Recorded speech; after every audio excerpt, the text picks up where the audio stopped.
نذر و نیاز کا اہتمام کیا جاتا ہے، لوگ اپنے گھروں میں محافل کرتے ہیں، ایصال ثواب کرتے ہیں، بزرگان دین کی آراز کو مناتے ہیں۔ تو جب محفل کرتے ہیں تو جب اس میں ایصال ثواب کیا جاتا ہے تو کھانا اس وقت ایصال ثواب کرتے ہوئے سامنے ہونا ضروری ہے یا سامنے نہ ہو تو بھی ایصال ثواب ہو جاتا ہے؟ اصل بیسک چیز تو ہے ایصال ثواب، اور ایصال ثواب کے لیے سرے سے کھانا موجود ہونا یہ بھی ضروری نہیں ہے۔ یعنی کسی بھی نیکی کے کام کو آپ نے ایصال کیا، ان کا ثواب کسی بزرگ کی بارگاہ میں پیش کر دیا یا اپنے مرحومین کے لیے، تو وہ کوئی سا بھی نیکی کا کام ہو، چاہے آپ نے نماز پڑھی ہے، صدقہ دیا ہے، کسی کے ساتھ کوئی اچھائی کی ہے، بھلائی والا معاملہ کیا ہے، تسبیحات پڑھی ہیں، ذکر و اذکار کیا ہے، قرآن پاک کی تلاوت کی ہے، تو یہ نیکی کے کام ہیں اور آپ اسی کو ایصال کرتے ہیں، یہی ایصال ثواب ہے۔ البتہ ہمارے ہاں آراز کے موقع پر، دیگر اپنے مرحومین کے ایصال ثواب کے لیے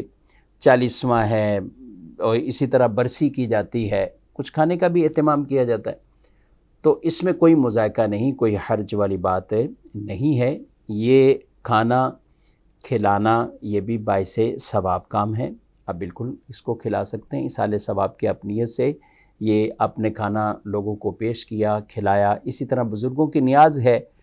تو بھی آپ نے نیاز کے اندر لنگر کا اہتمام کیا اور اسے آپ نے کھلا دیا، ثواب کا کام ہے، اس میں کوئی حرج اور مذائقے والی بات نہیں۔ جو بات آپ نے کہی کہ کھانا سامنے ہونا، یہ بیسک سوال کرتے فاتحہ کے وقت کہ اس وقت بھی موجود ہونا یہ ضروری ہے یا نہیں، تو فاتحہ کے وقت سامنے کھانا یا پانی یا کوئی چیز بھی موجود ہونا یہ قطعاً ضروری نہیں ہے۔ البتہ اگر کوئی رکھتا ہے تو منع بھی نہیں۔ ہمارے یہاں جیسے عام طور پہ رائج ہے، لوگ پانی رکھتے ہیں، کچھ کھانے پینے کی چیزیں رکھ دیتے ہیں، لنگر کا جو اہتمام ہے وہی رکھ دیتے ہیں، تو یہ کوئی حرج نہیں، اور یہاں پہ کوئی ممانعت والی بات بھی نہیں ہے۔ رسول اللہ صلی اللہ علیہ وآلہ وسلم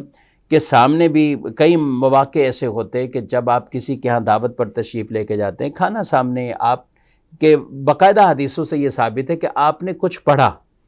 تو آپ صلی اللہ علیہ وسلم نے جو پڑھا تو کیا پڑھا ہوگا؟ قرآن پاک پڑھا ہوگا، تسبیحات پڑھی ہوں گی یا اللہ کا ذکر کیا ہوگا، تو کھانا سامنے رکھ کر اگر کوئی قرآن پڑھتا ہے یا تسبیحات پڑھتا ہے یا ذکر و اذکار کرتا ہے تو اس میں کوئی ممانعت نہیں۔ ہم بھی تو بسم اللہ شریف پڑھ کر، اس کی دعائیں پڑھ کر ہم کھانا شروع کرتے ہیں یا کھاتے ہیں،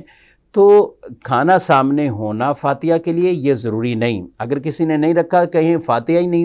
نہیں ہوئی اور ایصال ثواب ہی نہیں ہوا تو یہ غلط ہے، لیکن جو رکھتے ہیں ان کو منع ہرگز نہیں کر سکتے، کیونکہ اس کی منع پر کوئی دلیل موجود نہیں ہے۔ کھانا سامنے موجود ہے، قرآن پڑھا، فاتحہ جو مروج طریقہ ہے وہ پوری فاتحہ پڑھی، تو اس میں کوئی مذائقہ نہیں ہے۔ ان سب نیکی کے کاموں کا آپ ایصال ثواب کر سکتے ہیں اور کرنا بھی چاہیے۔